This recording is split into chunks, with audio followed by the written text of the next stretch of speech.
Jeudi, c'est 15 mars 2025. Mesdames et messieurs, gros point yo cap dominer actualité après-midi. On pas fini pas comment pour commencer nouvelles ça. Et Donald Trump passe l'ordre pour yo démanteler une série de agences. Donc parmi agences ça yo, donc agence Merlin, c'est 7 agences yo yé. Et maman radio et télévision nous connaît yorele Voix de l'Amérique là. Voice of America. VOA. Donc selon décret ça là, nan jou k'ap vini yo, nous ne doit pas attendre parler de VOA encore. VOA ou même haïtien nous connaît VOA créole. Mais c'est pas seulement VOA créole. VOA li trouve non paquet pays dans monde là. Nous pral wè en détail avec plusieurs gros journaux américains. Gen Wall Street Journal qui baili, gen également et New York Times qui postait également. Nous pral passer garder pour nous wè qui ça gen de différents dans gros journal ça yo. La Voix de l'Amérique, m'pa konn pour tout l'autre côté, pour toute l'autre nation, mais pour nous-mêmes, nous trouvons que yo très performant. Yo bien performé. Ils sont honneur, yon fierté pour chaque grand haïtien qui gagne chance faire une expérience dans la Voix de l'Amérique, pour ancienneté également et pour respect li gagne dans mi-temps communauté yo. Alors, m'pa jamais ça nan pensem que président Donald Trump lui-même l'état gagné idée démanteler la Voix de l'Amérique. On parle de plus de détails dans nouvelle ça. Ville New York exhorté immigrants yo dans une lettre ouverte pour que yo pas peur demander soin. C'est magistrat New York là qui c'est Eric Adams qui exhortait communauté immigrée pour yo pas peur demander soins médicaux que yo même yo gen droit quel que soit statut immigration yo ou bien capacité pour yo payer si yo gen problème santé pas négliger demander soins. Li pa quitter numéro téléphone ni nom ta baoul après nèg la fin vendre nom ni pour li la vinn ban conseil. Merci beaucoup pour conseil wa monsieur le magistrat. Et l'aime dit situation apparaît un petit genre louche, comprendre, un petit genre compliqué. M'pa fin comprendre qui ça président Donald Trump lui-même livre les faits. Des manifestations nationales yo prévoit après arrestation ancien militant Université Columbia par autorité immigration a parlé de Mahmoud Khalil qui était placé en détention par autorité immigration yo week-end dernier. Donc monsieur t'a déjà gagné une semaine là depuis que li nan men et autorité haïtien yo poko la gueule. Manifestant pas manifestant dans dossier la justice, c'est même pour pas quitter ou mettre sous automatiquement quitter ou mettre mais sous dans dossier la justice ou pas en balle, c'est ou même qui a perdu. Donc dans pays Équateur dit yo disposé pour yo capable bailler place pour les États-Unis créer une base et l'armée américaine dans zone là. Yo gen nécessité ça. Donc yo proposé, yo fait proposition pour ta gen une base l'armée américaine et pour gen accord libre-échange à allié Donald Trump yo selon sa des sources ta fait connaître. Donc nous gagnons dossier crise économique là qui pousse que des gens commencent à importer jeux, même Jacques cocaïne, même Jacques n'importe drogue fentanyl là, rentrer dans le pays États-Unis de manière clandestine tellement dossier jeux à lui-même li difficile pour rien à monter chaque jour. Donc, gagner une loi pour financer le gouvernement pour jusqu'à 30 septembre, non? Président Donald Trump lui-même, l'arrivée sienne. Donc, c'est pour ça avec un pilote nous pral après-midi dans rubrique information. Nous, bon salut tout le monde, bonjour, bonsoir à tous les amis, comment nous y m'espérons en forme, si nous regardons vidéo ça, nous là toujours et nous dit papa bon Dieu qui renoncé là un gros merci, qui fait un cadeau un jour en plus, non pas MCMPH, zami mi le MP, ma belle Eleni MPP, l'autre boule qui toujours à chercher yon non pour yo bon moins. C'est tout un plaisir après-midi hein, pour me passer, pour me fournir nos informations, mesdames et messieurs, sous ce monde qui a à peine venu sur plateforme si là. Malheureusement, vous venez très tard. Moi, encourage vous pour abonner. Abonner à pas un bagage qui est difficile, c'est cliquer sur le bouton ouais, qui marque subscribe là. Automatiquement, vous cliquez sur le bouton ça, là-bas, il y a une cloche notification. Cliquez sur cloche notification, retirez le sous personnalisé, mettez-le sous tout. Comme ça, chaque fois, montez vidéo.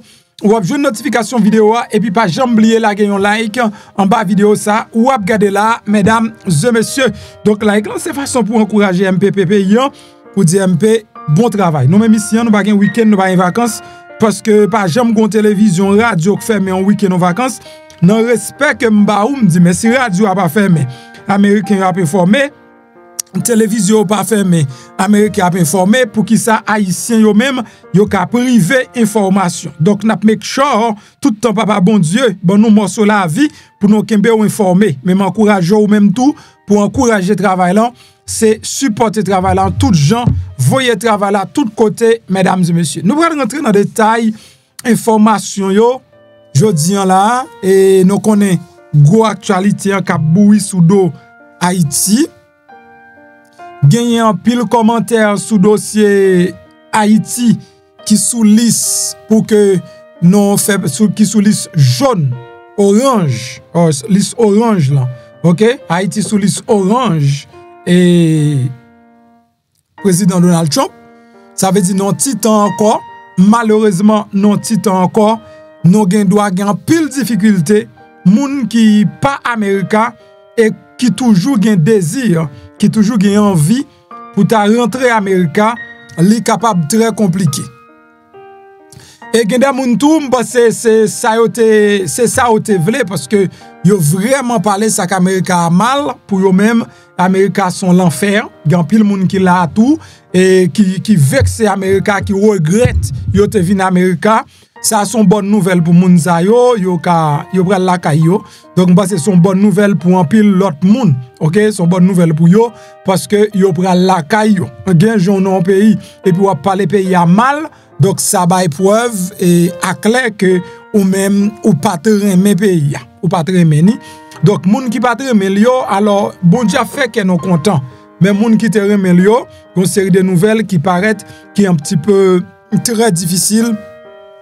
Très difficile et pour nous-mêmes, mesdames et messieurs. Donc, bagay en pile, on rentre dans le détail là, non.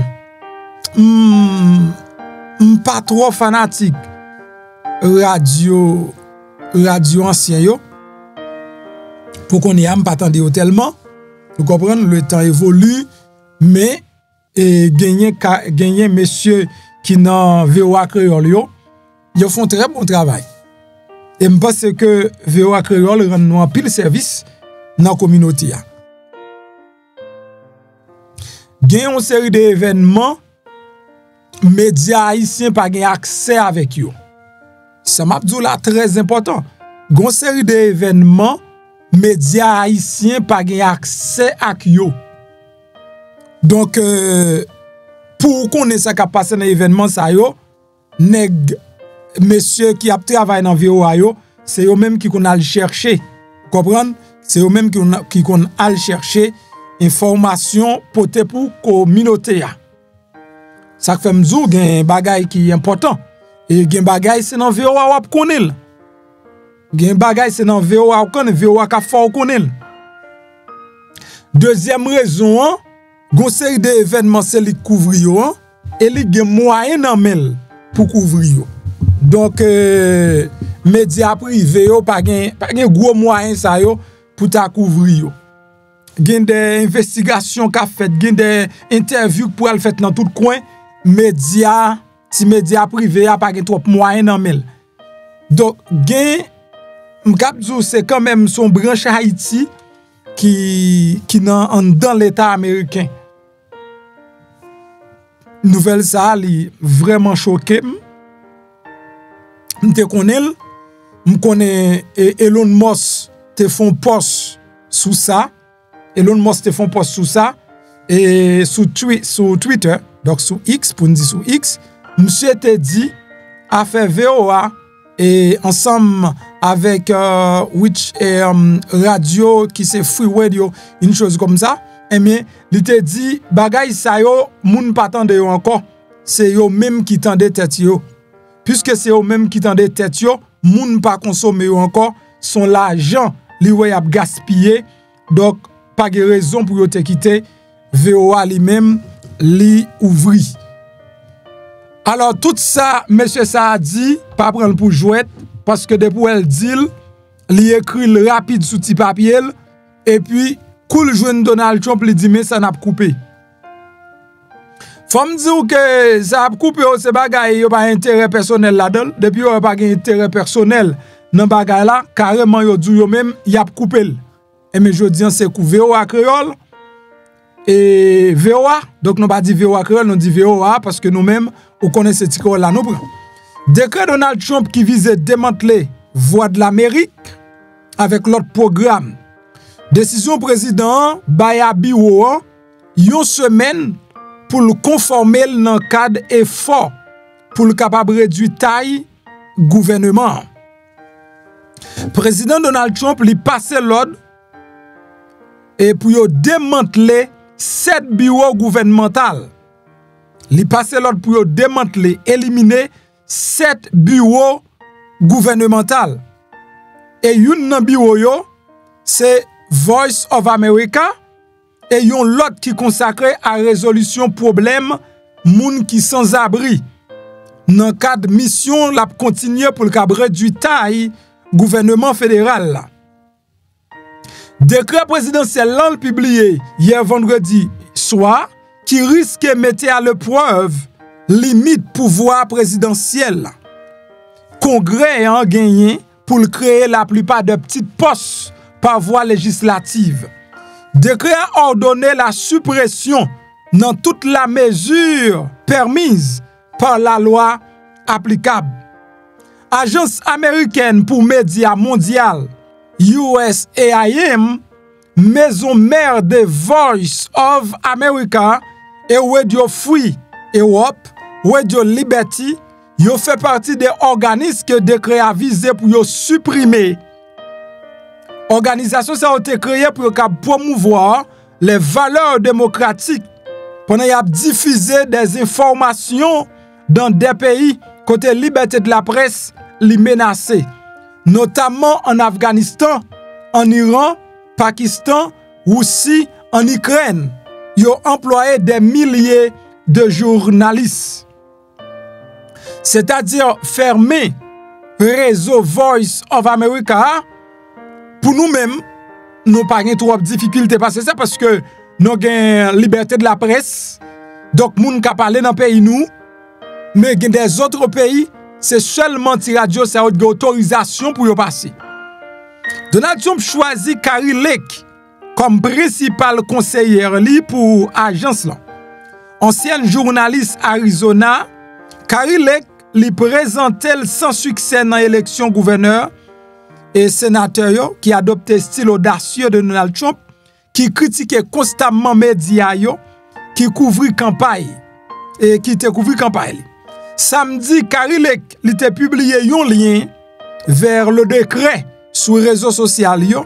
Il déclarait sur X: si vous êtes un employé de l'agence, veuillez consulter immédiatement votre boîte mail pour plus d'informations. Ça fait me comprendre là, mesdames et messieurs, employé OEA, donc il déjà dit le tout, employé VOA, yo getan recevoir un courriel qui informe yo qui ont été en congé administratif payé jusqu'à nouvel ordre. Est-ce que vous entendez? Employé VOA déjà recevoir une lettre qui fait yo connaît yo en congé administratif payé jusqu'à nouvel ordre. En plein message ça, il était incertain. L'ek voye samedi a yon lettre consulté par Wall Street Journal, à directeur financier Radio Free Europe, Radio Free Liberty, Joseph Lataille, li mette fin à subvention fédérale. Ça veut dire que ce n'est pas seulement décret à signer, eh bien, li getan exécuté rapide. Gen l'autre bureau inclus décret. Mesdames et messieurs, pendant que le président Donald Trump a produit là, m'a parlé de radio, m'a parlé de télévision, et ça veut dire radio, télévision, radio, là c'est gros causé. Pas gen VOA télé, VOA, ok, c'est mon c'est radio. Donc, ça veut dire qu'il y a une grosse antenne, grosse installation, gros bureau, gros ceci, pour y émettre dans tout le pays, et bien Donald Trump fermé. L'autre bureau inclus dans le décret Donald Trump, c'est service fédéral, médiation et de conciliation qui était créé pour apaiser conflit entre travailleurs et direction. Gagné Woodrow Wilson International Center for Scholars, qui sont groupe de réflexion, Institute Museum and Library Services, qui accordait des subventions à bibliothèques et à musées. The United States Interagency Council and Homelessness. Donc ça qui est responsable moun qui pas gagné côté pour yo dormi. Community Development Financial Institution Fund qui favorise l'accès à capital et croissance économique locale. Minority Business Development Agency qui hébergeait sous l'égide du ministère du Commerce. Administration Trump a rapidement réduit taille gouvernement fédéral là et donc bagay qui s'y met trouble parmi population active là. Des milliers de moun te perdu emploi yo, parfois même retrouvé yo par décision de justice. Environ 2,3 millions Américains qui travaillent pour le gouvernement fédéral dans le civil. Bien que relativement distrait, bureau ça a été largement créé grâce à un soutien bipartisan. Que Centre Woodrow Wilson par exemple, qui décrit comme un farouchement non partisan sous site web li, et il était créé par le Congrès en 1968. Limitation servicieux capable des aperçus locaux, des répercussions locales. Institut service des musées, des bibliothèques. Donc, principale source de financement fédéral par les sources des bibliothèques aux États-Unis, selon ce site là. Donc, mesdames et messieurs, je vais demander à tout le monde dans les médias, s'il vous plaît, rangez-nous, baille bonne information parce que, quand me fait mal en pile, il y a un pile monde moins qui l'a, il pas attendre l'autre monde. MPHVOA, ça veut dire perdre une branche. Et gon génération monde qui croit dans nouvelle qui vraie, dans nouvelle qui confirmée, dans nouvelle c'est bon jeune qui vini, qui veut monter, qui dit bêtises. OK, parce que faut que moi faire connaître malgré nous monde là pour rien, les gon quantité monde qui sorti en Haïti jusqu'à maintenant yo poko à l'aise dans dit bêtises là. Non laguer gros paroles vulgaires yo. Et je dis là la fermeture de VOA, ça veut dire VOA c'est pour annonce tout le monde. Ça veut dire c'est pour annonce non, donc ça veut dire qu'il y a une possibilité là si me comprendre. Si pas un changement et ou pas joindre VOA lundi. Ou pas joindre VOA parce que moun yo recevoir lettre pour faire connaître yo déjà en congé administratif. Y a payé yo cob jusqu'à nouvel ordre, m'espérer c'est pas vrai. OK, m'espérer ça m'tande ya, c'est pas vrai. M'pa ta souhaiter le vrai ti moun. M'pa ta souhaiter le vrai, m'ta souhaiter le pas vrai. Bon, en quelque sorte, est-ce que président Donald Trump m'pa connaît, est-ce que président pas gen conseiller du tout parce que grand pile décision moi le prend, les fini le tourner sous yo. Même parce que ça fait partie de une décision yo côté l'état pral perdre en pile cob.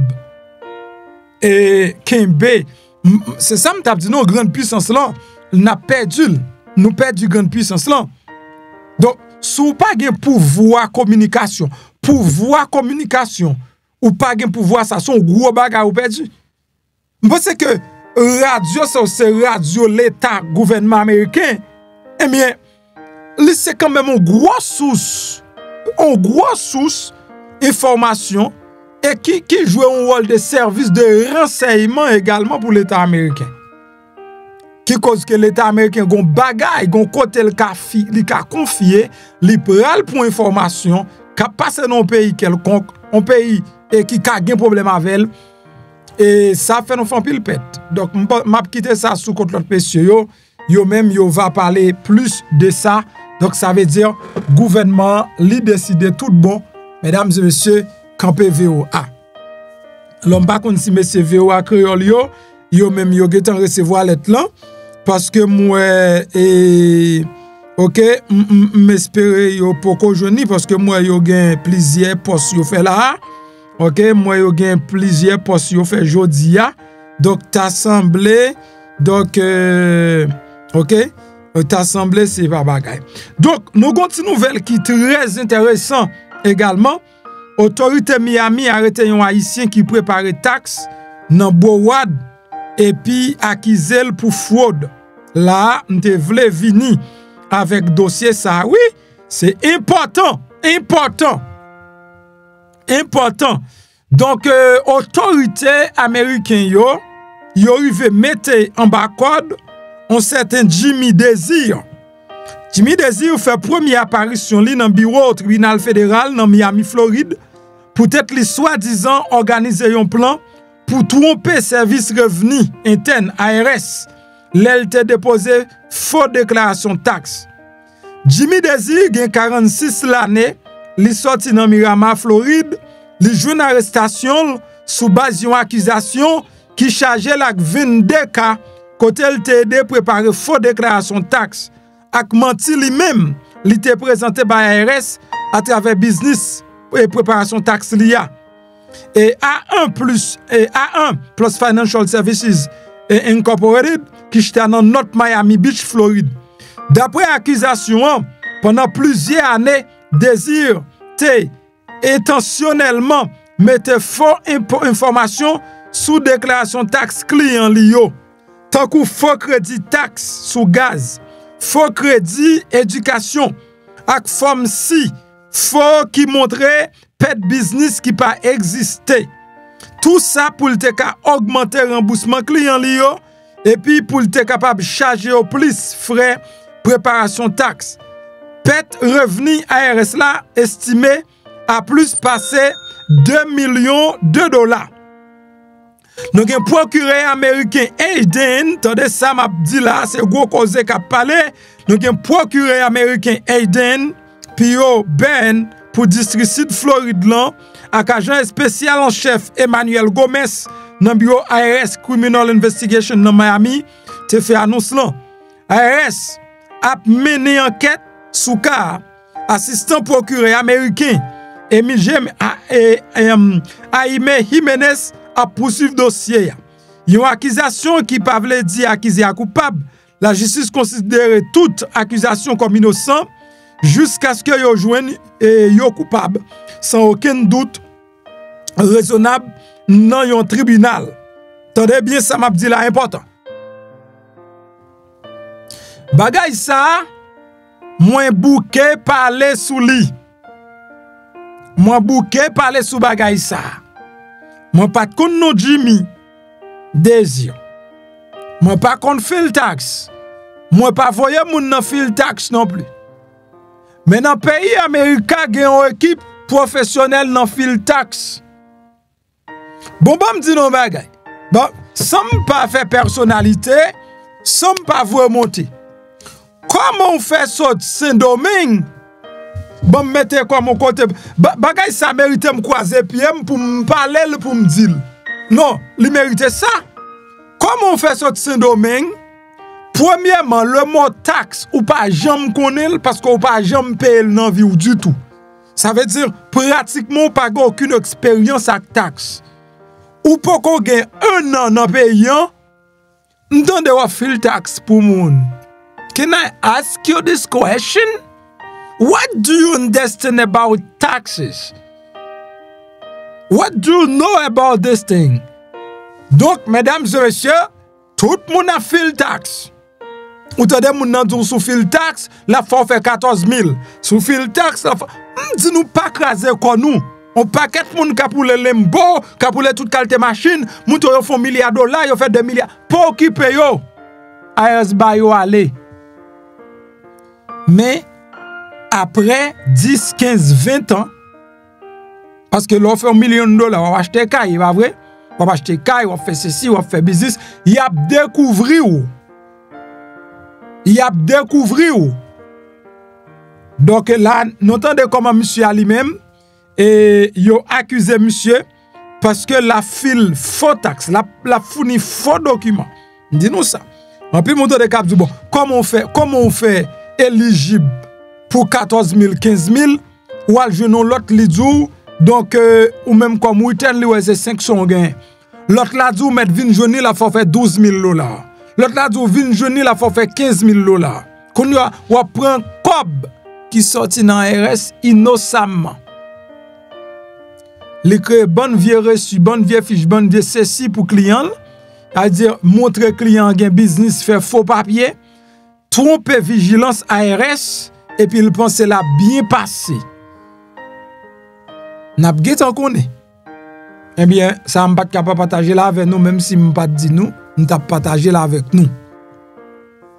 Deux gros nouvelles, haïtien ça lui-même il va l'expliquer de qui prévient de qui manigance et depuis l'état américain acquiso depuis l'état américain acquiso yo gen ba nan men yo ça pas veut dire toujours gen raison non ouais yo kon perdre en pile procès yo perdre en pile mais yo gon ba nan men yo quand même et de pour paraître coupable bodem là où on gèle la vie bah yo difficile oui Timon. Ouais, c'est plusieurs journaux de Wall Street avec nous. C'est New York Times également qui confirme nouvelle là que Donald Trump lui passe l'ordre pour supprimer cette agence, OK, dont la maison mère de Voice of America. OK, l'ordre là il visait agence et des entités qui largement obscures qui occupent de questions telles que médiation du travail, prévention du sans-abrisme, semblent tester les limites du pouvoir du président. Président Trump li sien ça vendredi a décret ça qui visait démanteler cette agence yo. Donc c'est même bagay là Wall Street reporté là pour m'kap dou que gagner en pile causé qui parlait de cause. Donc outre of Voice of America, gen agence for Global Media Finance Radio Free Europe, Radio Liberty, Radio Free Asia qui doté d'un budget environ $270 millions et qui employait près de 2000 moun. Organisation ça a diffusé en 49 langues.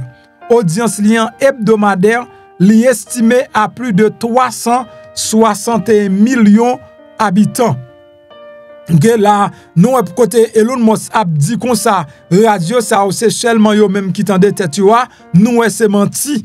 OK, donc là, il y a une audience qui montait jusqu'à 361 millions habitants. Donc, mais il y a 270 millions de dollars nan, mais il tout comme budget. Il y a 2000 moun à travailler pour yo. Samedi matin, il y a un pile journaliste avec l'autre employé Voice of America qui t'a informé que yo te mette yo en congé administratif. Ça veut dire, et VOA lui-même lui consulter courriel ça. Journaliste a déclaré que coupe budgétaire yo était si important que yo t'a entraîné fermeture diffuseur international yo. Média ça yo censé fournir des informations impartiales by public dans le monde entier, mais Donald Trump t'a critiqué choix éditorial yo depuis le premier mandat. Donald Trump t'a déjà suscité des inquiétudes au sein des agences là. Donc pendant le nommé Carrie Lake qui sont fervents partisans qui étaient présents sans succès dans poste émir gouverneur dans Arizona pour poste sénateur. L'autre agence qui ciblait Donald Trump ciblé au vendredi, c'est Service fédéral médiation. Mon saut parler et aider tout non selon sa Wall Street Journal, lui-même l'été reporté. Donc mesdames et messieurs, c'est-à-dire bagay yo, Jean Cap Gadel et bien pile voix, non pas attendre encore. Donc me souhaite messieurs yo intelligent, me souhaite messieurs VOA yo non très intelligent. Surtout haïtiens yo, OK? Et me souhaite non très intelligent et c'est pas VOA, c'est nous-mêmes. monsieur haïtien yo, c'est pas VOA, c'est nous-mêmes. Donc, je pense que nous-mêmes, nous devons tout de suite, sans ne pas perdre du temps, mettons médias sous pied pour nous continuer à informer la population. Nous avons contact, nous avons bagay nan men nous, et je pense que nous mettons radio, nous mettons télévision, ok, il y a un paquet de médias, un paquet de radio et pour latino, il y a chaîne télévision pour latino, nous-mêmes nous pas gagner. Je pense que si toutefois nous travaillons et puis il y a un petit budget, un petit bagay, donc c'est talent nous. C'est pas de Voice of America qui est de vrai, mais c'est haïtien qui qu'on parle. Donc moi me conseille nous et profiter de ça comme une opportunité pour nous suspendre le travail pour moun et puis pour nous ouvrir médias. OK, pour nous ouvrir médias internationaux côté nous cap informer population. On a contact que nous gagnons à travers le monde et franchement, n'a fait exploit, nous avons un gros m'pa dire CNN mais communauté a vraiment dégusté ça que nous gagnons. On va gagner même budget à nous. Donc, pour responsabilité, nous, il va demander comme tout le pas pressé. Nous connaissons le pas pressé, mais nous avons commencé petit pas. Donc, tant lui-même, il change. Donc, ça fait mal tout. Et comme des jeunes garçons haïtiens qui ont fait expérience dans VOA Créole, qui ont plusieurs employés VOA Créole qui sont haïtiens. Donc, ça fait mal pour eux également. Et tu as fait une très belle expérience. Donc, ils travaillent dans VOA et États-Unis, c'est un coup, Neglan, Lidou, les besoins font expérience, surtout dans les Caraïbes. OK? Les besoins font expérience dans les Caraïbes. Pour lui-même, tout le temps, ils ne font expérience dans les Caraïbes. Donc, ils ne peuvent jamais faire expérience. Il faut qu'ils font expérience quand même dans les Caraïbes. Donc, anyway, bagaille compliqué. L'on travaille pour nous en paix. Et ça me toujours dit nous. L'on travaille pour nous en paix. Toujours battre pour nous faire pas nous. Donc, après, avant que, depuis date nous travaille dans VOA, je pense que nous avons un petit moyen pour nous faire affaire par nous qu'on y a. Donc, est-ce que nous avons VOA, est-ce que nous avons une émission lundi, vendredi? Est-ce que nous avons son gros coup pour un peu le monde? Et c'est pas VOA seulement. Il y a des gens qui sont dans VOA net qui ont fait des informations pour diable. Et c'est là, ouais, même des journalistes, dans VOA, ils ne pas payer. Ils ne pas payer journal aucun côté, ils ne pas payer aucun abonnement pour avoir des informations. Donc, c'est dans VOA, ils prennent VOA gratis. Bon, Donald Trump dit, tête chargée. N'a continué avec détails oui là, n'a continué avec information yo.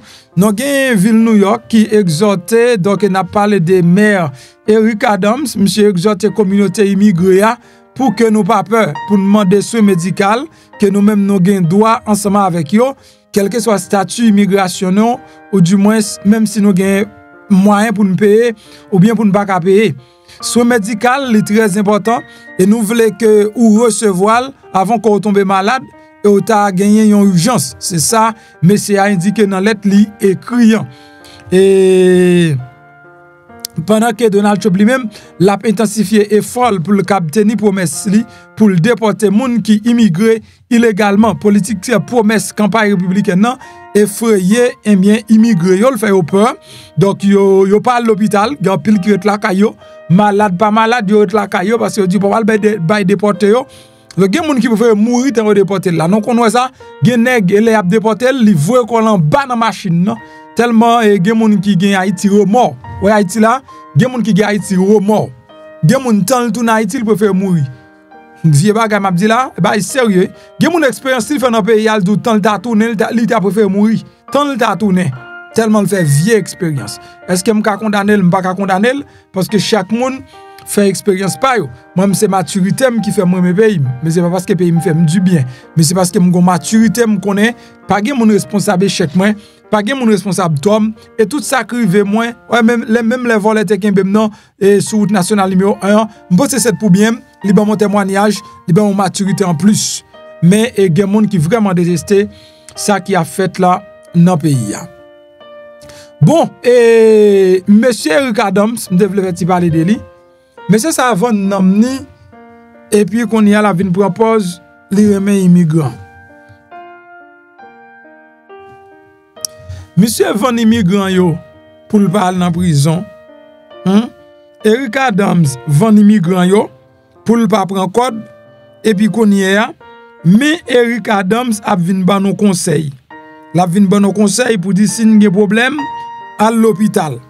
Donc c'est bien, on peut conseiller là dans Eric Adams, mais Eric sous terrain mais immigrant comme ça et à quoi ça aussi avec Donald Trump pour marcher pour immigrant yo, M'pa dit pas bon non ce pays ou a sauvé, mon pas t'a signé, t'as mon frère.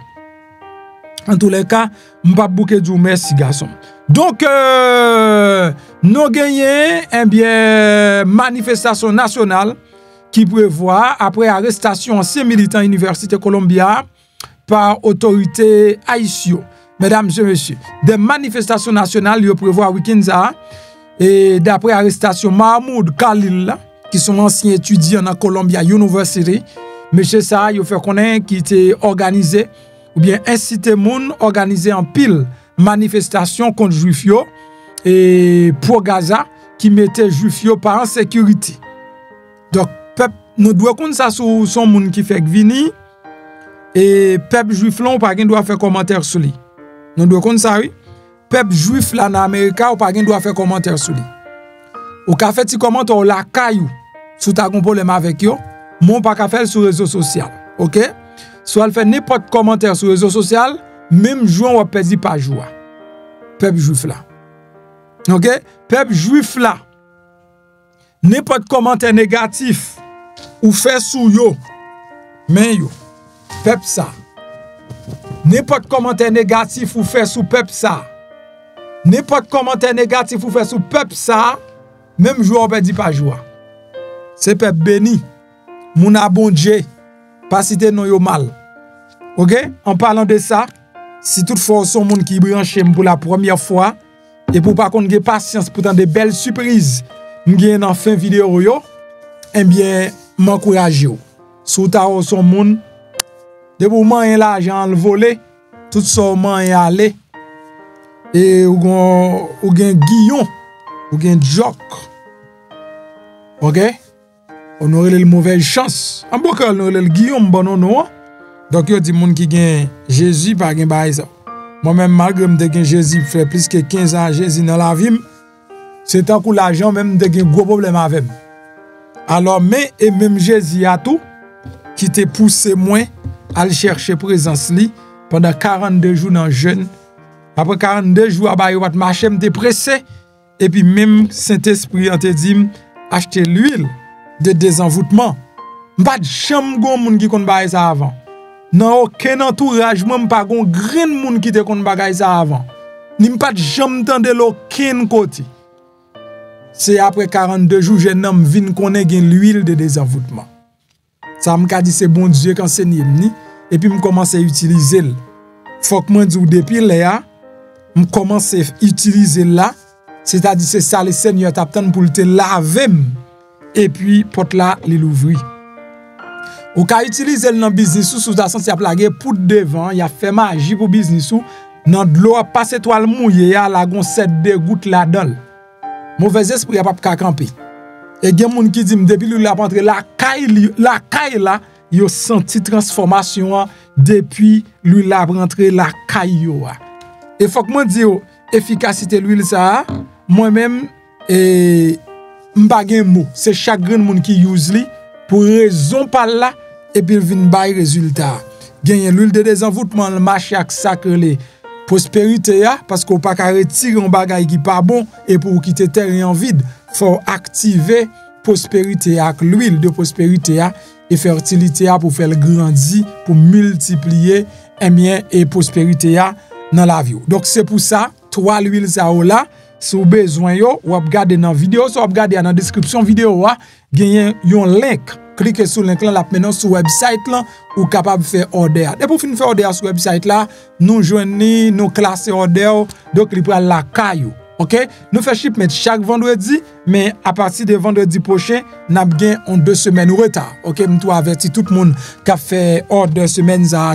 À partir de shipment vendredi prochain, nous avons 2 semaines retard. Mais après ça, tout bagarre à partir dans l'ordre, c'est parce que moun yo qui en Israël qui a voué l'huile yo déjà fait me connaître parce que c'est en Israël directement ressorti et pas nous faire yo nous-mêmes. Nous pas qu'on faire l'huile. Et là on prend sentio, c'est un coup parfum. Bon bagay. Donc pays Équateur, m'a continuer avec information moins. Donc bien moun yo prévoit faire des manifestations là mesdames et messieurs, de quoi pour jeunes garçons ça pour ta la gueule, mais pas oublier, de pour quitter l'état prend ou en balle. Ça arrête pour pas quitter retour. De pour quitter retour ou en balle. Gouti bagay m'a dit, jeune employé, jeune c'est la mio.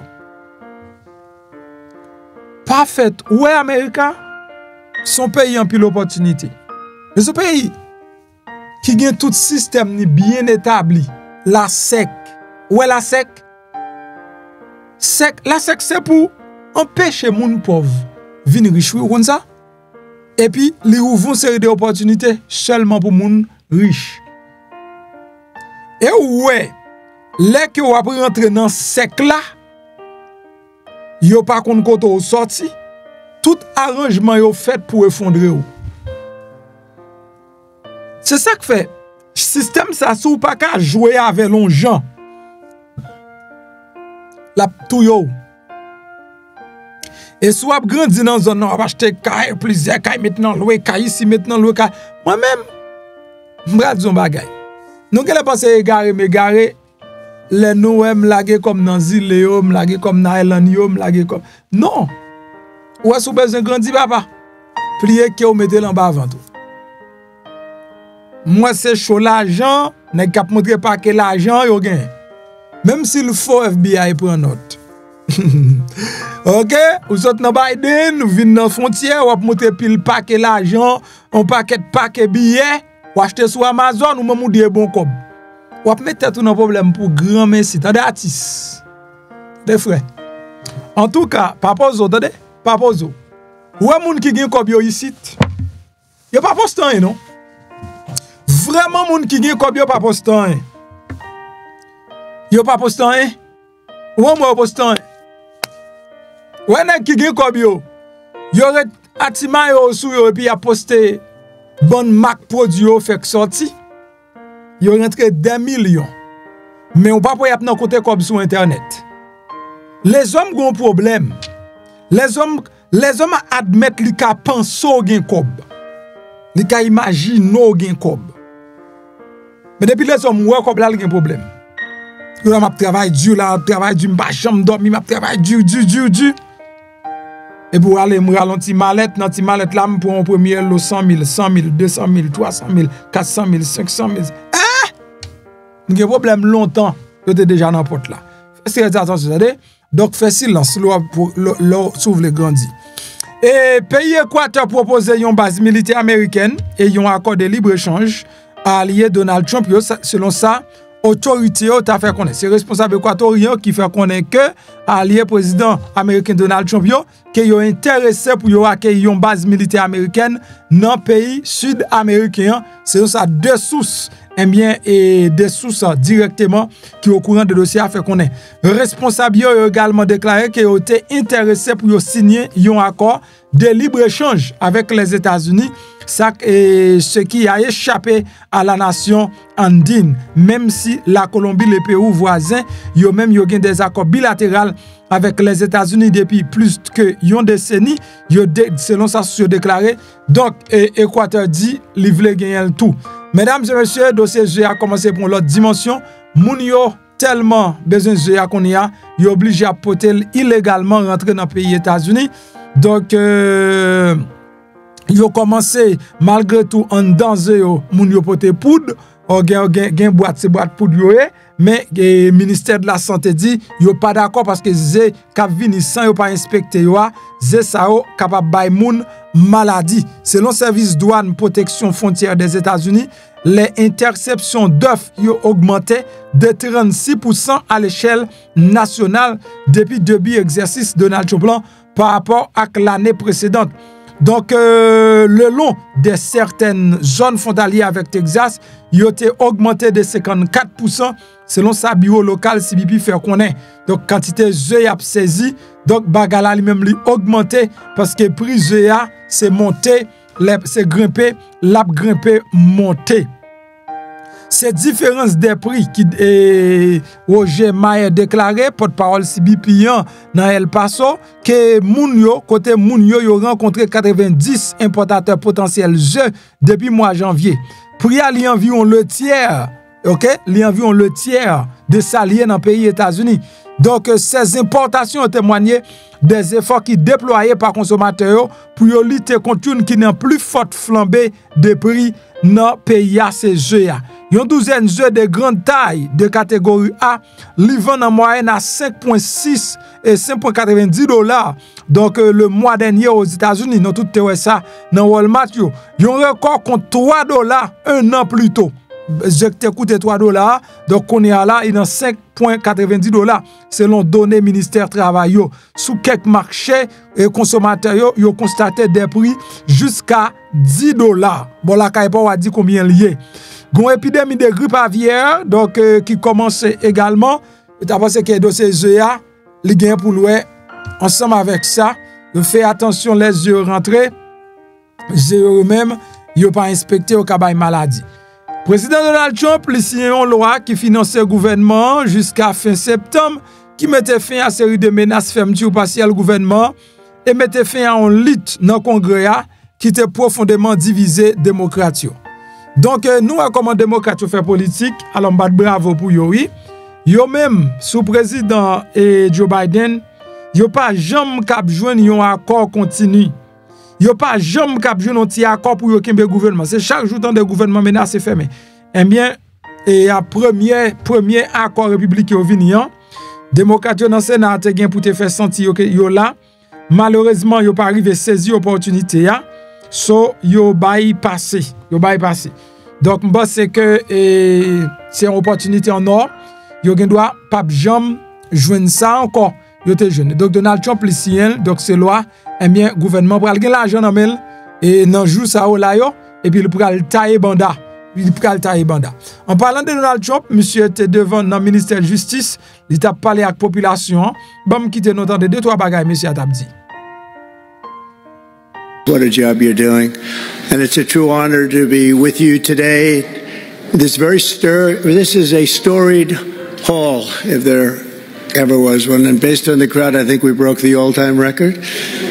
But as we begin a proud new chapter in the chronicles of American justice, this really is something. We're turning the page on 4 long years of corruption, weaponization, and surrender to violent criminals, and we're restoring fair, equal, and impartial justice under the constitutional rule of law. And you're the people that are doing it. I'm very, very proud of all of you. Under the Trump administration, the DOJ and the FBI will once again become the premier crime-fighting agencies on the face of the earth. People ask me, what am I going to do about law enforcement all the time? The fake news back there, they're asking me that all the time. What am I going to do? And when are you going to do it? And I answer them by saying I've already done most of it by appointing the people that I've appointed. They're sitting right here. They've done most of it. I don't do it, they do it. Right, Pam? I think, oh, you are so tough, they just don't know yet. Let me begin by congratulating the incredible people who will lead these historic reforms. And we start with somebody that you just saw, Pam Bondi. She's extraordinary, and I've known her very well for a long time.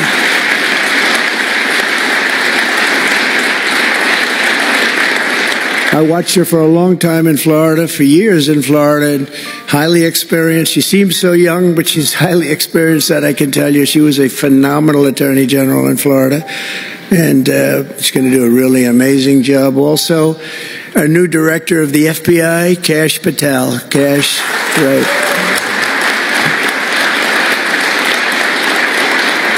A man that I'm very proud of. I've known him and Emil for a long time under tremendous pressure. I saw these guys under some of the most corrupt judges. It's not even imaginable how corrupt they were.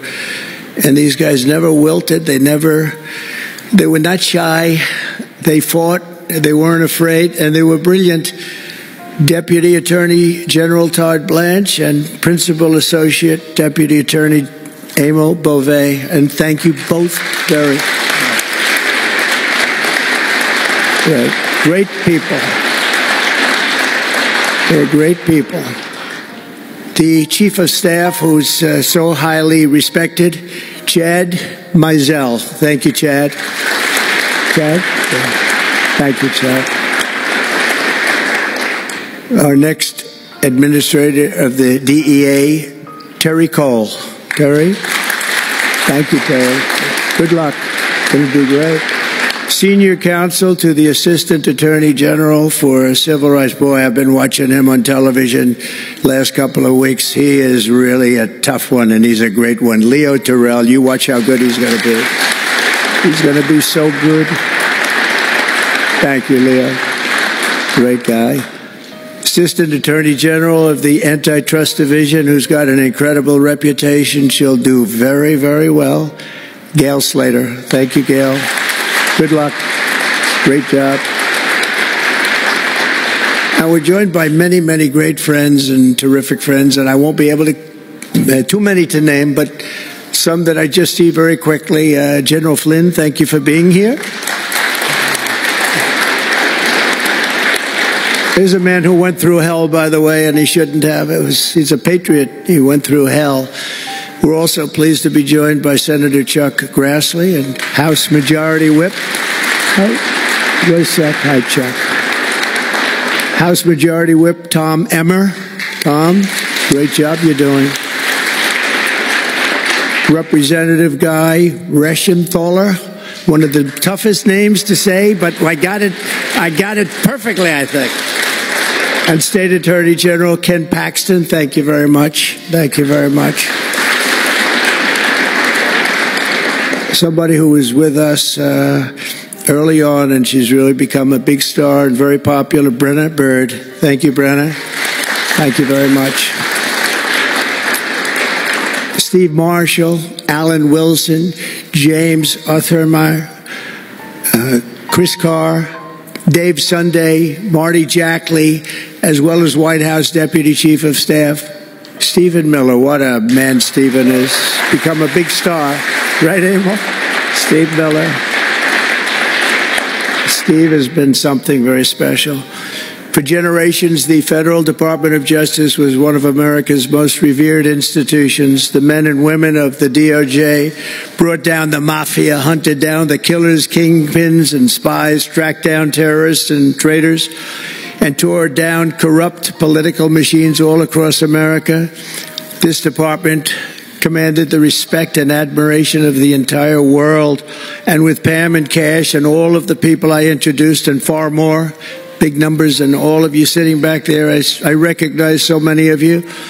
But with you leading the way, it'll soon be the most admired and most respected of all. You're going to be more respected, and I really believe that there's also a lot of things to solve, a lot of problems to solve. But that's going to put you in the upper tier and maybe the top tier, and I believe that's going to happen. I'm so proud of the people in this room. But first, we must be honest about the lies and abuses that have occurred within these walls. Unfortunately, in recent years, a corrupt group of hacks and radicals within the ranks of the American government obliterated the trust and goodwill built up over generations. They weaponized the vast powers of our intelligence and law enforcement agencies to try and thwart the will of the American people. You remember the 51 intelligence agents that said, as an example, that Hunter Biden's laptop from hell came from Russia when they knew it came right from his bedroom. They knew that. It was a big lie, and they knew it so well.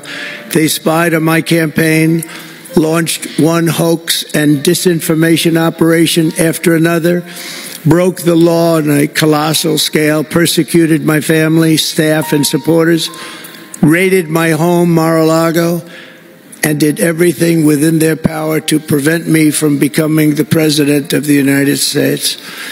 With the help of radicals like Mark Elias, Mark Pomerantz, and these are people that nobody's ever seen anything like it. So many others, but these are people that are bad people, really bad people. They tried to turn America into a corrupt, communist, and third world country. But in the end, the thugs failed and the truth won. Freedom won, justice won, democracy won, and above all, the American people won. There could be no more heinous betrayal of American values than to use the law to terrorize the innocent and reward the wicked. And that's what they were doing at a level that's never been seen before. And it's exactly what you saw with Joe Biden, Merrick Garland, and their cronies to do the building of the last 4 years. They ripped, what they've ripped down is incalculable. But what you're going to build up is likewise something that will be breaking all sorts of records. They set loose violent criminals while targeting patriotic parents at school board meetings. They dropped charges against Antifa and Hamas supporters while labeling traditional Catholics as domestic terrorists. The Catholics, we did very well with the Catholic vote, so I want to thank them for that. They really did record numbers. I would say, what's with the Catholics? They're really after the Catholics, so I don't know. They were after a lot of people. Maybe they didn't even know why. They imported illegal alien murderers, drug dealers, and child predators from all over the world to come into our country while putting elderly Christians and pro-life activists on trial for singing hymns and for saying prayers. They went to jail for that. Our predecessors turned this Department of Justice into the Department of Injustice. But I stand before you today to declare that those days are over, and they are never going to come back. They're never coming back.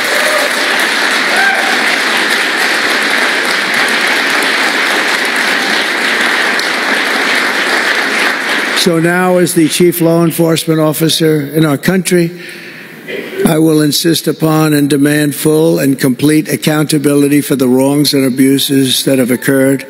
The American people have given us a mandate like few people thought possible. We won every single swing state. We won the popular vote by millions and millions of people.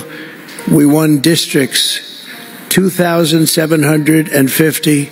Think of that, 2,750 districts compared to 505. So we won it at levels that have, I don't believe, ever seen before. That's the one where you see the map of the United States and it's all red. Red for Republican, not for communist. Red for Republican. They would like it to turn red for communist, but it didn't work out that way. The American people have given us a mandate and really a far-reaching investigation is what they are demanding into the corruption of our system. And that's exactly, I'm sure, what Pam and Cash and everyone else mentioned here and not mentioned is going to be doing. We will expel the rogue actors and corrupt forces from our government. We will expose and very much expose their egregious crimes and severe misconduct, of which was levels you've never seen anything like it. It's going to be legendary. It's going to also be legendary for the people that are able to seek it out and bring justice. We will restore the scales of justice in America, and we will ensure that such abuses never happen again in our country. And that's why on day one I signed an executive order banning all government censorship and directing the removal of every bureaucrat who conspired to attack free speech and many other things and values in America. My administration stripped the security clearances of the disgraced intelligence agents who lied about Hunter Biden's laptop from hell.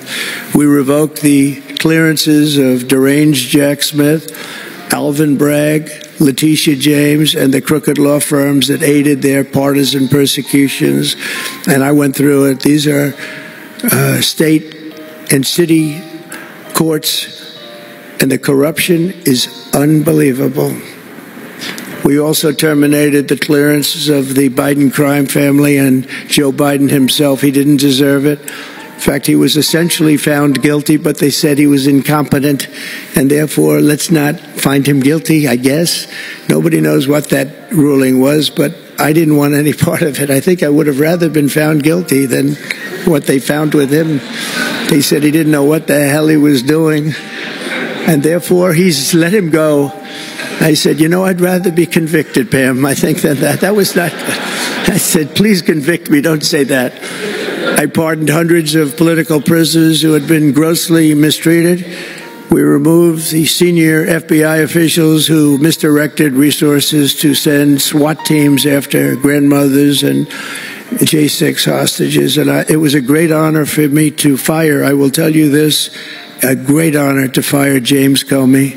a great, great honor. That was nothing. There was no better day. A lot of people said, oh, that's too bad you did that. And they said that's going to be, and you know what? A year later, they said that actually saved the administration, because the level of corrupt things that we learned after that turned out to be that they were doing, in fact, really bad things. He was a terrible person, did terrible things, and persecuted people, and all in the guise of being an angel, but he wasn't an angel. We created a brand new DOJ task force and anti-Christian bias. And under Director Patel, we're getting the FBI agents out of the headquarters in Washington, D.C., and back on the streets in pursuit of dangerous criminals where they belong and where they want to be. And, you have that big FBI building, and it's a very big building, and they were going to build an FBI headquarters 3 hours away in Maryland, a liberal state, but that has no bearing on what I'm about to say, but we're going to stop it. Not going to let that happen. We're going to build another big FBI building right where it is, which would have been the right place, because the FBI and the DOJ have to be near each other. You can't that's one thing I did learn from this persecution. The FBI and the DOJ work together. Now, in my case, they work together for bad purposes, but they do. They were always together. So how can you have one that's 3 hours away? But one thing I said to Cash, well, we're going to get a great building built. It's going to be a magnificent building. He said, sir, we don't need that kind of room. I said, what do you mean? He said, I'm just going to take a old Department of Commerce building that's about 25% the size, and that's what I need. We're going to have the best staff that you've ever seen, and that's what I need. It's in a nice location, but I don't need that big building. Why don't you just sell the site to somebody? And we're going to be very happy. And they want to have far fewer people, but we also want to have them in D.C. And if for no other reason, we like having law enforcement walking the streets of our capital, because when the bad guys are out there and they see there's an FBI agent, that's the ultimate in law enforcement. And they're not going to be acting so bad. We're cleaning up our city. We're cleaning up this great capital. And we're not going to have crime, and we're not going to stand for crime. And we're going to take the graffiti down, and we're already taking the tents down, and we're working with the administration. And if the administration can't do the job, we're going to have to take it back and run it through the federal government. But we hope the administration is going to be able. So far, they've been doing very well. The mayor's been doing a good job. We said there are tents galore right opposite the State Department. They have to come down, and they took them down right away. And so far, so good. But we want to have a capital that can be the talk of the world. When Prime Minister Modi of India, when the President of France, and all of these people, the head of Prime Minister of United Kingdom, they all came to see me over the last week and a half. And when they come in, I had the route run. I didn't want to have them see tents. I didn't want to have them see graffiti. I didn't want to have them see broken barriers and potholes in the roads. And we had it looking beautiful. And we're going to do that for the city. And we're going to have a crime-free capital. When people come here, they're not going to be mugged or shot or raped. And they're going to have a crime-free capital again. And it's going to be cleaner and better and safer than it ever was. And it's not going to take us too long. There's a new phenomena that is taking place with these violent, vicious lawyers that we have all over. They play the ref. You know what playing the ref is? Like the great Bobby Knight basketball coach. He'd scream and scream at the ref. He'd scream. I watched it. By the way, I love Bobby Knight because he endorsed me. And having Bobby Knight's endorsement in Indiana was an extremely good thing. A friend of mine said I was running in Indiana at the time. This was early on, 2016. And I was doing great. But a friend came up and said, "Do you know Bobby Knight?" I said, "No, I don't, but I hear he was a tough cookie." He said, not only tough, he was beyond tough, but he's the most popular guy you can imagine. It turned out he wanted to endorse me. He called me about 2 years before. He said, "Sir, I'd like to endorse you." I said, "Is this really Bobby Knight?" He said, "It's me." I could tell it was Bobby Knight. He had been known for throwing the chair across the court and slapping a player. Can't do things like that, right? And the man that came in fired him. He was a new administrator for the college. That guy didn't last very long. They were like 14-0, and they fired Coach Knight. That was not good, but he had a little chip in his shoulder. But he loved Trump, and he came in, and he said, "I'd love to endorse you." He said, "If you ever run, please call me." So he said, "You know Bobby Knight?" I said, "Well, I don't know him," but he called me couple of years ago, it was an amazing phenomenon. I took his number, and on each side of my desk in New York, I had stacks of paper, like nice and neat, but about 2 feet high each. And I said, I wrote his number down and I put it here 2 years ago. And I said, let me see if I can find it. It was almost like a miracle. I had other miracles that happened too. My ear is still throbbing. That was a miracle. That was a miracle also, wasn't it? That was a miracle also. How are you? Thank you. Thank you, Leo. Thank you. Thank you, my man. That was a miracle. Anyway, okay, that's it. That's very nice. Thank you. But so he said, Bobby Knight. So I said, I put his name down and I wrote it down. It's in one of these stacks. I lifted up. There would have to be 2,000 to 3,000 pages in each stack. I lifted it up. The first one, had no idea. And there was his name on a little card, Bobby Knight with his number. It was like incredible. I tell that story all the time. And I called him and dialed a number. He said, I've been waiting for you to call. And he went out and he made a speech for me in a packed arena in Indiana, and it was over. It was over. He was a tough guy. He actually went a little far, if you remember. He made a great speech because he was actually a motivational type guy, to put it mildly. But he left the stage, and then I'm talking, and he walks back onto the stage. I said, uh-oh, this is trouble. Why is he coming back? He was a big guy, too. Why is he coming back? He said, may I say a few more words? I said, yeah, go ahead, Bobby. Say a few more words. A little different. And he said, let me tell you something about this guy, Trump. This guy, if he has to, will use the nuclear weapons that we have. He will use he has no fear. He's going to use, and that's the kind of guy. And he walked off the stage. I said, I think I'm in big trouble, Pam. That was not good, but it worked out okay. In the meantime, we won the state in a landslide, and it was great, and it was just an amazing period of time. But this is the most amazing period of time. I think this is more amazing. What's taken place is more amazing. I think it's more consequential. And if we do the job, one of the big media outlets said what we did was the most consequential election in the last 129 years. Well, if we do the job that we're all capable of doing, I think it's going to prove to be that and then some. And that's what we want to do. We have a real big shot at making this country so great, so great. What happened to our country was so sad. What they've done in 4 years to our country with the borders, with Afghanistan, the most embarrassing period of time, allowing the Russian situation, was never going to happen, with Ukraine. Allowing October 7th to happen would have never happened, because under me, Iran was totally broke. They had no money. They weren't giving any money to Hamas or Hezbollah. It was totally broke. But allowing inflation, look at what inflation's done to people, been so devastating. And now you see that, by the way, price of eggs is down 35% in the last week and a half. We're doing a good job. Brooke is doing a good job. Brooke Rollins and everybody. And inflation's down, interest rates are down, gasoline has come down to a level that we haven't seen in a long time. All things that we wanted to do, because then everything else is going to be coming down. We want it to come down. We want bacon to come down, and groceries, a term I used to use. It's sort of an old-fashioned term, but I used to use it on the campaign trail, those last 90 perfect, beautiful days. We just hit it. And I want to thank Susie. You have done a great job, Susie Wiles. Great job, Susie. A big magazine just named her the most powerful woman in the world, and that's okay with me. She is the most powerful woman. You think about it, John, right?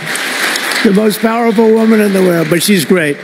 And we had a great 90 days. It was a perfect 90 days, and it was a great result, but we want to put that result to good use by doing a phenomenal job. And I want to tell you that Todd and Emil know this very well. We had an amazing judge in Florida, and her name is Eileen Cannon, and I didn't know her. I still don't know her. I don't believe I ever spoke to her, even during the trial, but I did appoint her federal judge. And these fake lawyers, these horrible human beings, were hitting her so hard, public relations-wise, they were playing the ref. I don't think it's legal. I don't think it's legal.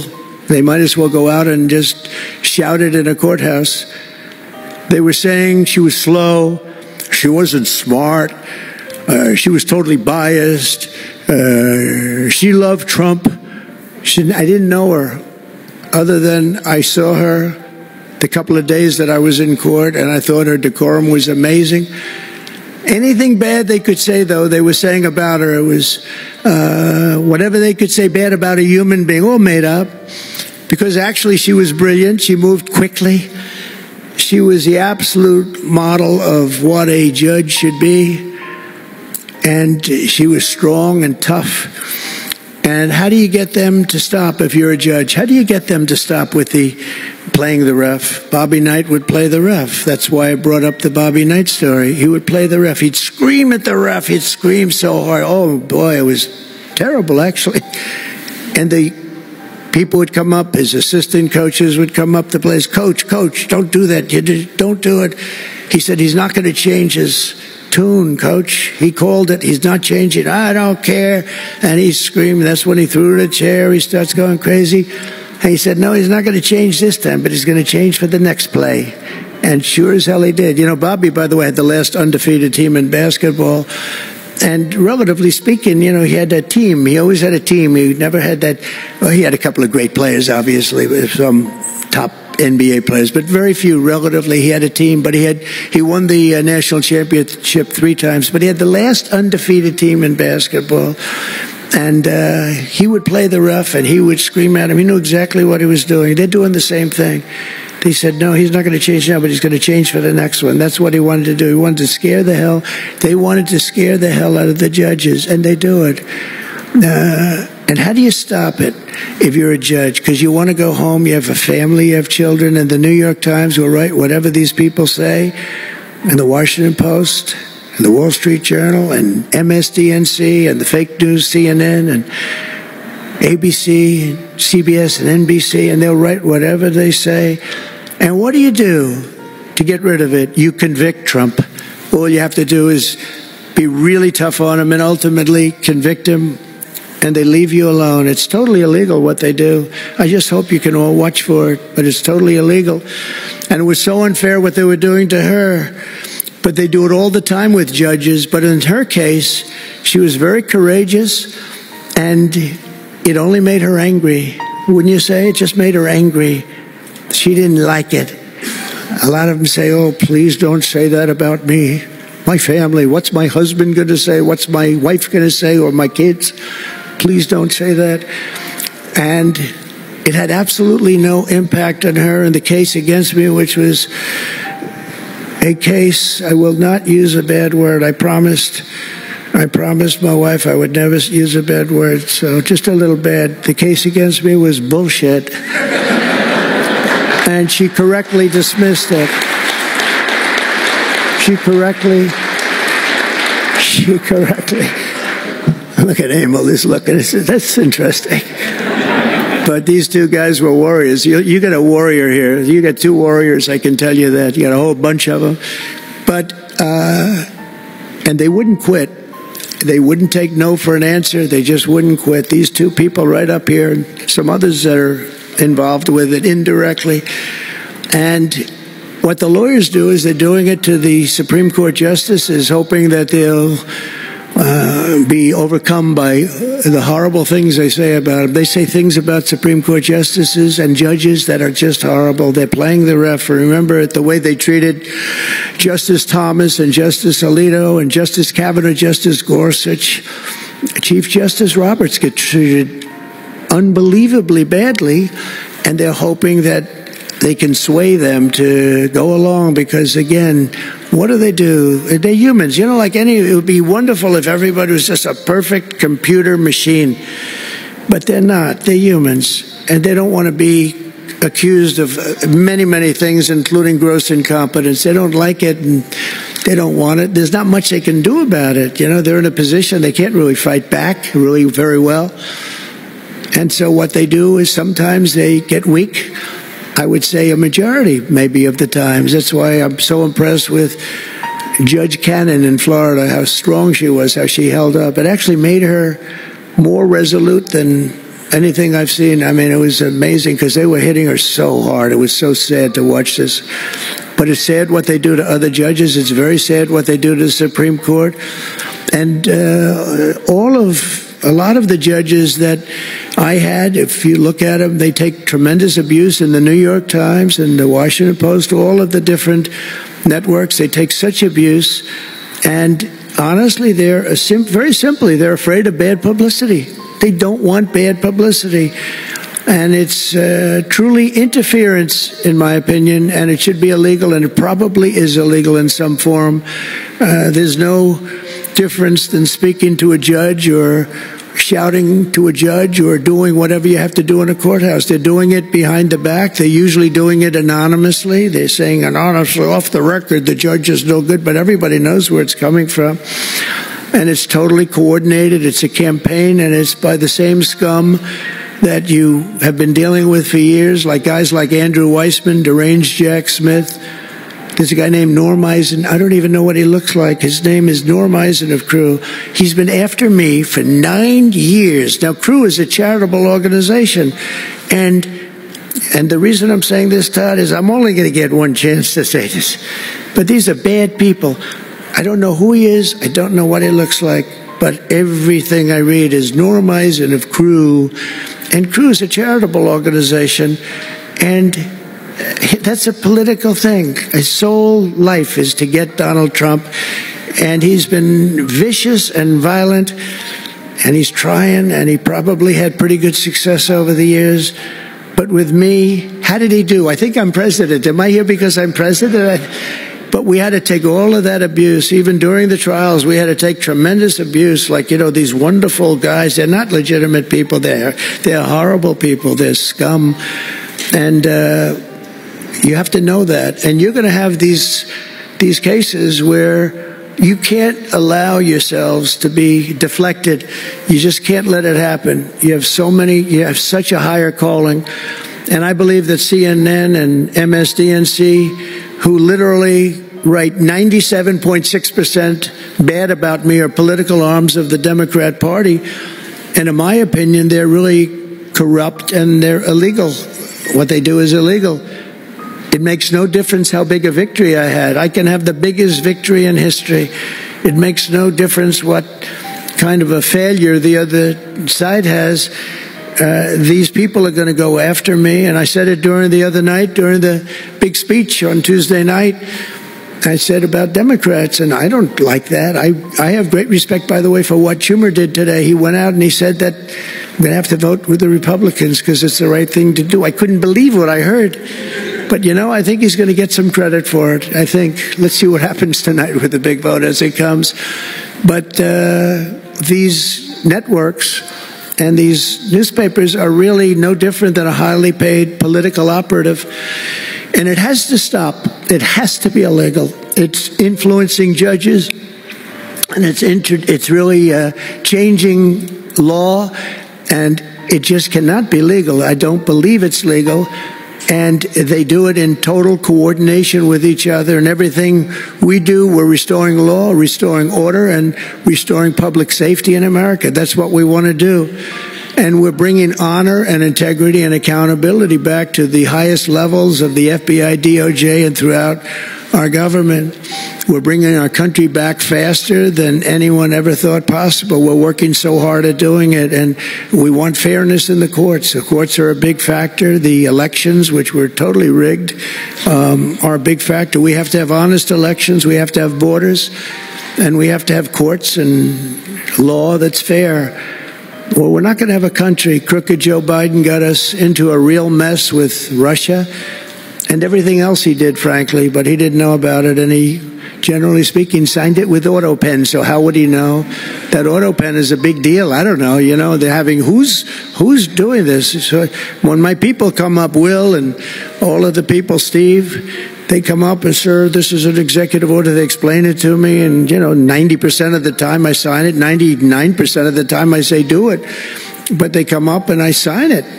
But you don't use auto pen. It's number one, it's disrespectful to the office. Number two, maybe it's not even valid because, who's getting him to sign? He had no idea what the hell he was doing. If he did, all of these bad things wouldn't be happening right now. But we're going to get you back into a great position, and we've already started. They say that we had the most successful first month of presidency. Not a long time, but it's still a lot. It's like if you're a golfer, sinking a 3-foot putt on the first hole gives you confidence to sink something on the second hole. But if you miss that first putt, you don't like to have the putt on the second hole and the third hole. It could be a very bad experience. It's nice to get that first month, and now we have more than a month. Now we have a month and a half, and it's going really, really well. I can tell you as a little secret, although the cameras are blazing back there, so it's not that much, but I think we're doing well. As you have been hearing about Ukraine, I think we're doing now well with Russia. We're speaking with President Putin. We want to get the war over. Not only have we spent maybe $350 billion to Europe, think of that, $350 billion to $100 billion, and yet we're across the ocean far away, so it shouldn't have been that way, but Biden let that happen too. And we're getting a deal where we're going to get that back, but much more importantly are the lives that we're talking about. On average, 2,000 young people are being killed every single day. Now, they're not from here. They're from nowhere close to here, but they're young people. They're human beings, and they have parents. They have sisters and brothers, the mothers and fathers, the friends and the families and the towns where they grew up. And they're losing, on average, 2,000, even 2,500 a week.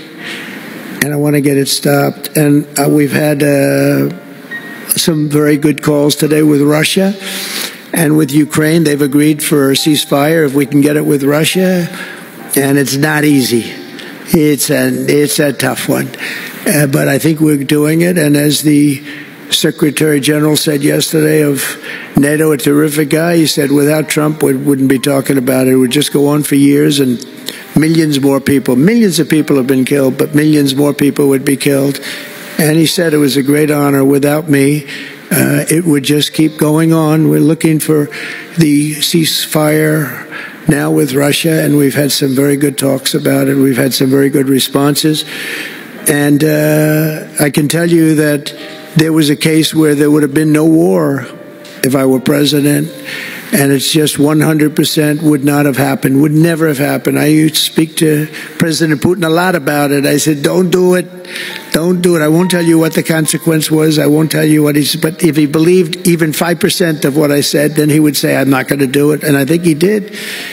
But we had a good relationship, and we had a professional relationship, and his respect for this country. And I think we've had some very good results. So, I haven't been able to say that to anybody else. I haven't wanted to say it until just before I came here. I got some pretty good news. So, but we have to see what happens. It's still a long way to go. The fighting is unbelievable. Russia has a large group of Ukrainian soldiers, as we speak, surrounded and in grave danger. They've been able to surround them. They're in grave danger. Biden should have never let this war happen. First of all, you don't want to pick on somebody that's a lot larger than you, even with the money. There's a lot of money that we gave them and a lot of equipment. We make the best military equipment in the world, but even with all of that, it's unbelievable. Right now you have a lot of Ukrainian soldiers that are encircled and in grave danger, and I've asked them not to kill those soldiers, please, not to kill those soldiers. We don't want them killed. It's such a shame to see what's happened. A thing like that would have never happened. Inflation would have never happened. October 7th would have never happened. Israel, Iran had no money. They were totally broke. Think of it. They had no money to give to anybody. They were totally broke. And within a short period of time, as soon as Biden came in, he took out all the sanctions. In China and everybody else that wasn't buying oil from Iran was buying it at levels that they never spent before. And it was a sad thing. And if you look at Afghanistan, that was probably what got Putin started, because when he looked at how horribly horribly we looked. I think the most embarrassing day, not that we got out because we were getting out. I would have been out faster than them. I was the one that got it down to the right level. But we would have kept Bagram, the big Air Force base. We would have kept it. Right now, China occupies Bagram. And the reason we would have kept it is because they were 1 hour away from where China has and builds its nuclear missiles and weapons. And they gave that up. At the dark of night, they left the lights on, and they left the dogs behind, by the way. A lot of people say, what about all the dogs? They had a lot of dogs, and they left the dogs behind. And what a shame, what a shame. The way we got out, I think it was the most humiliating time in the history of our country. The way it happened, not that we were getting out, because we wanted to get out, but we would have gotten out with dignity and strength. And what a difference a rigged and crooked election had on our country when you think about it. And the people who did this to us should go to jail. They should go to jail. So I just want to say God bless America, because we have to say God bless. We're lucky we're still here, frankly. And this whole thing could lead, I think we have it. I think we have it. But this could lead to World War III very easily. Could very easily lead to World War III, but I think we're in pretty good shape. A lot better than we were before we got involved, that I can tell you. That was heading into World War III territory, and that would have been a war like no other because of nuclear weapons and other types of weapons that, hey, people you don't even want to know about. But as many of you do know, well, we're focused on persecuting, and these people were really focused on persecuting Republicans. The last administration presided over the worst increase in violent crime in our country in many, many decades. We had levels of violence and crime, and a lot of it had to do with the illegal immigrants that came in. Remember when I used to complain about it? Because I knew how tough they were, how mean they were. And they said, no, people that come into our country are all wonderful people. No, they're not wonderful. These are stone-cold killers. These are killers they make our killers look nice by comparison. They make our killers look nice. These are rough, tough people with the tattoos all over their face. Historically speaking, I don't want to discriminate against anybody, but historically speaking, they're not going to be the head of any major bank that we know of. These are rough people. These are rough killer people, and they allow them in by the millions. In major cities like New York, Chicago, and Washington, mothers can't walk their children to the park without fear of being shot or killed or raped or anything. Women can't ride the subway without worrying that a hoodlum will shove them onto the train tracks.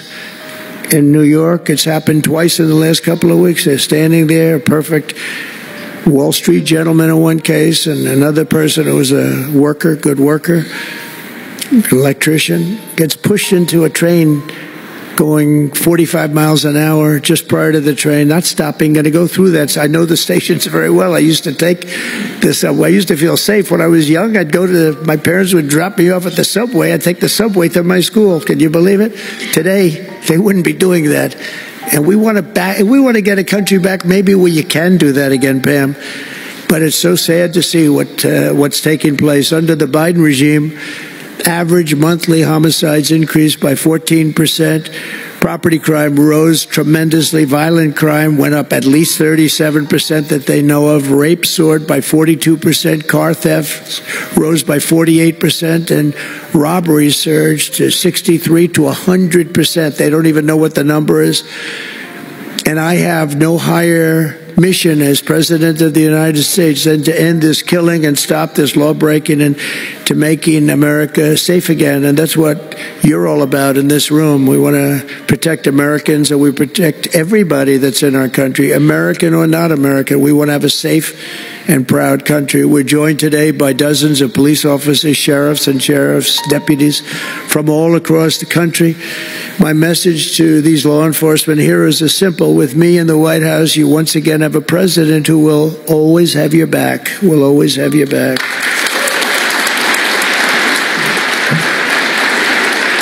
Thank you, Paul.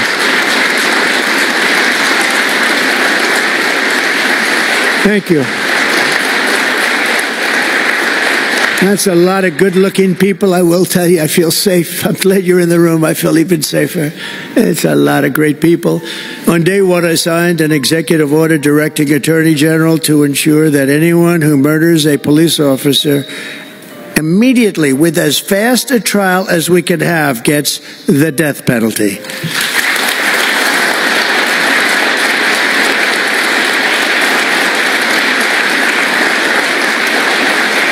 And last month, I fired all the radical left pro-crime U.S. attorneys appointed by Joe Biden. There were so many that were... Je viens présenter trois l'huile. C'est l'huile de désenvoûtement, l'huile de prospérité et l'huile fertilité. Trois l'huile, ça c'est trois l'huile qui sortent en Israël. Et faut que moi dire, nous c'est dernier monde qui pas connaît l'huile ça a existé. Le monde entier déjà bail témoignage qui impacte l'huile ça ou fait dans la vie. Donc, mais nous-mêmes, nous sommes en retard, nous pas connaître. Moi-même, c'est pas un monde qui te réfère ni, nous cap dit c'est ciel là même qui te réfère ni, parce que c'est après 42 jours de jeûne, 2 fois 21, 42 jours de jeûne, bon Dieu te fait me découvrir l'huile ça. C'est jeûne que m'pas pas souffrir encore, ça c'est m'pas capable encore, et tout ça m'te moyen lavé, m'te non job jodi. M'ka fait 6 mois là-dedans, après 6 mois, m'pauvre pi raide. M'ka fait 1 an bien passé pour les machines, après l'autre année, faut que année sécheresse qui vient manger tout ça m'posséder. Donc ça veut dire, m'pas jamais capable prospérer de manière permanente. Moi t'appelle la prière, bon Dieu, moi te voulais sortir dans ça, et m'te prendre décision avec toute famille, moi, rentrer dans jeûne pendant 42 jours ça. Eh bien, à la fin 42 jours, bon Dieu t'a dit, utilisez l'huile. Kouliam pas qu'à côté pour me joindre l'huile. Non, chercher, bon Dieu fait me découvrir l'huile de prospérité avec l'huile de fertilité. Moi, il y a plusieurs monde qui fait copie, même si bagay ça ressemble bagay magie, m'pa prend yo, faut que moi joigni en Israël. Eh bien, mal découvrir seule et unique industrie qui gagne certification pour faire l'huile ça en Israël et me commencer use yo. Si me on lave use li. Ou pas gen chance use li. Ou gen joke yo lage sou use li. Ou pas ka kembe kob use li. Comment? Eh bien, me commencer use l'huile ça yo. Depuis les am k'ap di yo, la vie me changer. M'ka di ça carrément et m'pa peur dire parce que m'pa au nom de bon Dieu David la Salomon, m'pa faire bac encore. Au nom du Père, du Fils et du Saint-Esprit. Non, pas un bac. C'est avancé, n'a pas avancé. C'est à partir de là, je viens commencer et me reprendre sens la vie. Et il n'y a plus gros bagaille. Bon Dieu fait pour moi. Ce sont des dômes qui ont bien longtemps. Je te perdu, yo viennent retourner. Et je dis moi-même, son petit crasse témoignage, moi gagné. Mais moun kap bay témoignage sur l'huile, ça. Donc son bagaille tête chargée, yo bay comme témoignage. Moun qui était malade, bay témoignage yo. Alors, je ne pas prescrire mon, je ne pas conseiller mon utiliser, c'est pas prescription, je ne pas conseiller mon utiliser comme un traitement, mais moun qui malade utiliser, yo joue une guérison parce que m'y l'huile pour lui guérison à tout exprès. M'ta vinn avec l'huile guérison, mais l'huile de fertilité, l'huile de désenvoûtement elle fait ravage. Désenvoûtement c'est pour retirer tout ça qui vient pour avec énergie négative. Prospérité c'est pour attirer toute qualité richesse dans la vie. Fertilité, c'est pour multiplier toute qualité richesse dans la vie. Ou besoin qu'on comment pour utiliser automatiquement. Ou fin faire commande l'huile là, ou fin gagner, m'a voyé en vidéo ba ou k'ap dou mais comment pour utiliser. OK? Ou pas besoin pour vidéo ça, la montrer comment pour utiliser et la bon l'autre explication sur ça également. Sous besoin yo dans link ça, dans link vidéo gagner et website là, ou ka placer sur website là. Si ou pas ka placer sur website là tout, donc numéro de téléphone ou sur écran, li gen zel sous li, ou ka fait zel là et puis comme ça, ou ka fait zel. Zel là c'est $105 pour 3 l'huile yo. Sur website là c'est $105 lié tout jusqu'à ce que le prix a changé, c'est si tarif yo changé parce que c'est en Israël le sauter avec yo, si vous faites payer plus pour nous venir avec yo, prix yo tout a changé et là ça m'a déjà communiqué nous prix.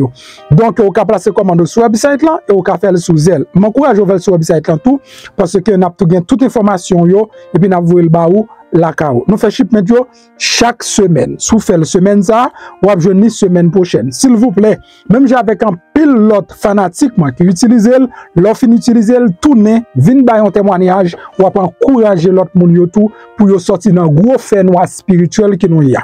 Pas oublier richesse, c'est 90% spirituel, 10% matériel. Si travail du te kon fait moun riche, tout moun tap riche. C'est parce qu'en pile fois nous bloquons spirituellement et puisque nous bloquons spirituellement tout ça ne rien les bloquer.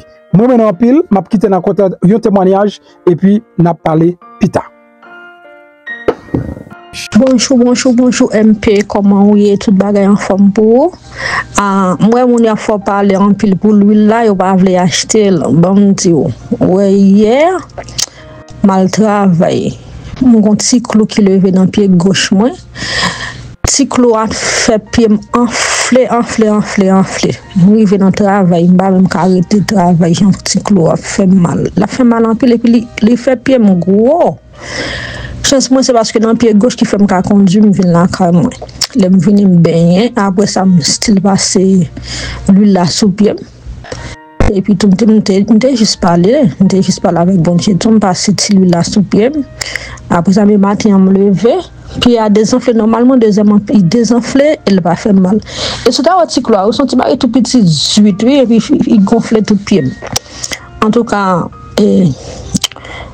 ça c'est témoignage pas moi ou capable quitter dire ça dans les faire nouvelle plus tard ou capable dire mon ça veut dire quantité ça que vous dit et l'huile là bon pour l'IA ça c'est l'huile gros ça qui gros on dépasse ça qui désenvoûté c'est lui même que me dépasser dans pied on capable quitter on capable dire ça dans nouvelle plus tard comme témoignage pas moi parce que quand c'était ça ou dit l'huile là bon pour l'IA au contraire moi même il bon pour plus bagaille toujours on va faire photo de cigasse couloir pour montrer et puis à désenfler parce que tellement gros on te saisi tout le monde à travers la cité Jean-Pierre était gros enflé était enflé clairé qu'on a pu me descendre normalement pas même cas et me retourner là quand moi qu'on a fait va faire mal puis descendre puis normal.